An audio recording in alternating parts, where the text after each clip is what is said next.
Pipicture lang namin yung loob. Pati Opo. yung ano. Pwede. Ano muna kung ano. Pasensya ka na, istorbo ka namin.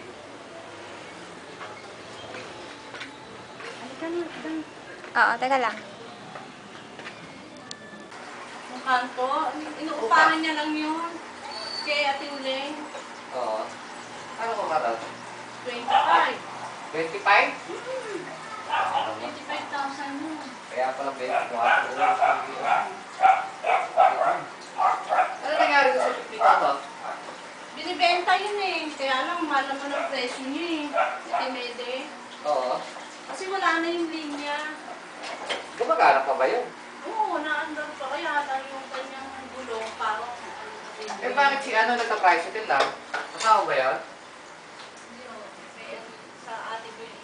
Hindi, yung suri na lalaki. Isa. Cesar. Oo.